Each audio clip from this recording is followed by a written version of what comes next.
ಮಾಡಿದ್ನ ಸರಿಯಾಗಿ ತಿಳ್ಕೊಂಡು ಮಾಡ್ಬೇಕು ಗಣಿತನ. ಇದು ಭಾಳ ಇಂಪಾರ್ಟೆಂಟ್, ಭಾರಿ ತಿಳ್ಕೊಂಡು ಮಾಡ್ಬೇಕಾದ್ರೆ. ಅಂತರ ಅಂತ ಕೇಳಿದ ಅಂದ್ರೆ ಘನಾಕೃತಿದು ಮತ್ತು ಚೌಕಾಕಾರದ ಘನಾಕೃತಿ ಅಂತರ ಎಷ್ಟು ಒಂದು ಕ್ವಶನ್ ಬೀಳ್ತದೆ ನಿಮಗೆ. ಹೆಂಗಂದ್ರೆ ಆಯತಾಕಾರದ ಘನಾಕೃತಿಯ ಅಳತೆಗಳನ್ನು ಕೊಡ್ತಾನೆ, ಘನಾಕೃತಿಯ ಭುಜದಳತೆಯನ್ನು ಕೊಡ್ತಾನೆ, ಅವುಗಳ ಅಂತರ ಎಷ್ಟು ಅಂತಂತ ಕೇಳಿದಾಗ ಏನು ಮಾಡಬೇಕು, ಆಯತಾಕಾರದ ಘನಫಲ ತಕ್ಕೊಂಡು ವರ್ಗಾಕಾರದ ಘನಫಲ ತಕ್ಕೊಂಡು ಕಳೆದು ಬಿಟ್ರೆ ಏನು ಬರ್ತದೆ, ಅಂತರ ಬರ್ತದೆ. ಅದೊಂದು ಮಾದರಿ ಬರ್ತದೆ ಮುಂದೆ ನೋಡೋಣ. ಈಗಂತೂ ಈಗ ಇದನ್ನು ನೀವು ಮಾಡಿರಿ, ಇದನ್ನು ಮಾಡೋದು ಭಾಳ ಶಾಣೆ ತಂದದ ಮಾಡಿರಿ. ಮಾನಗಳ ಚೇಂಜ್ ಅವ, ನಿಮ್ಗೆ ಅನುಭವಕ್ಕೆ ಬರಲಿ ಅಂತ ತಿಳ್ಕೊಂಡು ನಾ ಮಾಡಿ. ಒಂದು ಚಾಪಡಿಯ ಡಬ್ಬಿಯ ಉದ್ದ 3 ಡೆಸಿಮೀಟರ್, ಅಗಲ 10 ಸೆಂಟಿಮೀಟರ್, ಎತ್ತರ 4 ಸೆಂಟಿಮೀಟರ್ ಆದರೆ ಡಬ್ಬಿಯ ಗಾತ್ರವನ್ನು ಕಂಡುಹಿಡಿಯರಿ. ಗಾತ್ರ ಅಂದ್ರೆ ಏನು, ಘನಫಲ.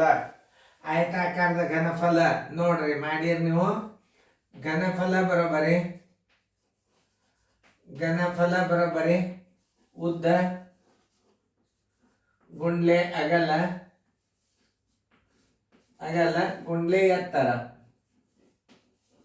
ಇಲ್ಲಿ ಉದ್ದ ಗುಂಡ್ಲೆ ಅಗಲ ಎತ್ತರ. ಇಲ್ಲಿ ಮಾನ್ಯ ಏನದ 3 ಡೆಸಿಮೀಟರ್ ಅದ. ಅಂದ್ರೆ 1 ಡೆಸಿಮೀಟರ್ ಅಂದ್ರೆ 10 ಸೆಂಟಿಮೀಟರ್. 1 ಡೆಸಿಮೀಟರ್ ಬರೋಬರಿ ನೋಡ್ರಿ, 1 ಡೆಸಿಮೀಟರ್ ಬರೋಬರಿ 10 ಸೆಂಟಿಮೀಟರ್. ನೆನ್ಪಿಟ್ಕೋರಿ, 10 ಸೆಂಟಿಮೀಟರ್. 3 ಡೆಸಿಮೀಟರ್ ಅಂದ್ರೆ 30 ಸೆಂಟಿಮೀಟರ್.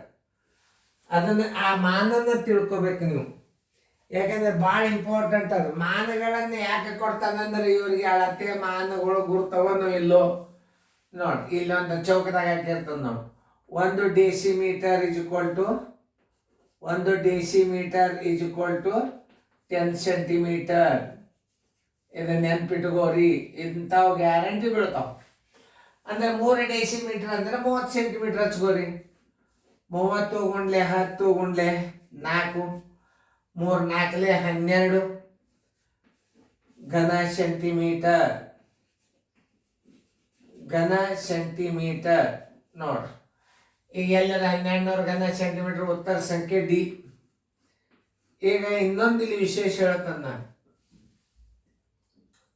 ಇದನ್ನ ಜರ್ ಏನಾದರೂ ಇದು ಇದು ಇದು ಉತ್ತರ ಕರೆಕ್ಟೇ.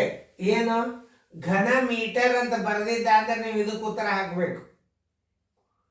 ಇದು ಘನ ಸೆಂಟಿಮೀಟರ್ ಅಂತ ಅದ. ಈಗ ನೀವು ಇದಕ್ಕೆ ಹಾಕಿದ್ರಿ. ಇದಕ್ಕೆ ಯಾವಾಗ ಹಾಕಬೇಕಂದ್ರೆ ಇದನ್ನ ಘನ ಮೀಟರದಲ್ಲಿ ಬರೆಯರಿ ಅಂತಂದ ಸರ್. ಏನಾರೆ ಇಲ್ಲಿ ಗಾತ್ರವನ್ನು ಘನ ಮೀಟರದಲ್ಲಿ ಕಂಡು ಹಿಡಿಯರಿ ಅಂತ ಕೊಟ್ಟಿದ್ದ ಅಂದ್ರೆ ನೀವು ಏನು ಮಾಡಬೇಕು, ಇದನ್ನ ತಪ್ಪು ಹಾಕ್ಯಾನ ಇದನ್ನು. ಯಾಕಂದ್ರೆ ಇಲ್ಲಿ ಘನ ಸೆಂಟಿಮೀಟರ್ ಹಾಕ್ಯಾನ, ಹೆಂಗಾದ್ರೂ ಉತ್ತರ ತಪ್ಪ. ಇದನ್ನ ಘನ ಮೀಟರ್ದಾಗ ಹೆಂಗೆ ಬರಿಬೇಕು ಅನ್ನೋದು ನಾ ತೋರಿಸ್ತಾನೆ ನೋಡ್ರಿ. 1200 ಸೆಂಟಿಮೀಟರ್ ಅದ, ಘನ ಸೆಂಟಿಮೀಟರ್ ಅದ. ತಳಗ ನೋಡ್ರಿ, ಉದ್ದದ್ದು 2 0, ಅಗಲದ್ದು 2 0, ಎತ್ತರದ 2 0. 1 2 3 4 5 6, 1 2 3 4. ಇನ್ನು 2 ಬೇಕು ನಿಮಗೆ ನೋಡಿ. 0.0012. ಇದಕ್ಕೆ ಘನ ಮೀಟರ್ ಅಂತ ಬರಿಬೇಕಾಗ್ತದ.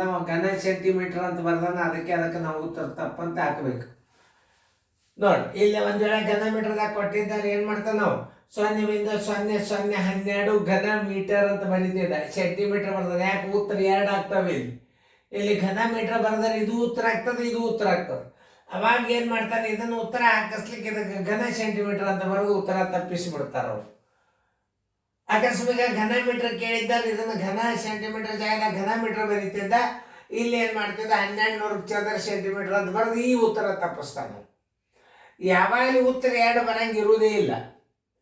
ಮಾನದೊಳಗರೆ ತಪ್ಪಿಸಿರ್ತಾನೆ, ಒಂದು ಅಂಕಿ ಸಂಖ್ಯೆಗಳನ್ನ ಕರೆಕ್ಟಾಗಿ ಇಟ್ಟಿರ್ತಾರೆ ಅವರು. ನೆನ್ಪಿಟ್ಕೊಡ್ರಿ, ಚೆನ್ನಾಗಿ ಬಿಡಿಸ್ಕೋರಿ. ಫೇರ್ದಾಗ ಘನ ಮೀಟರ್ದಾಗ ಬರೀದನ್ನು ತೋರಿಸಿ ನೋಡ್ರಿ ಇದನ್ನು.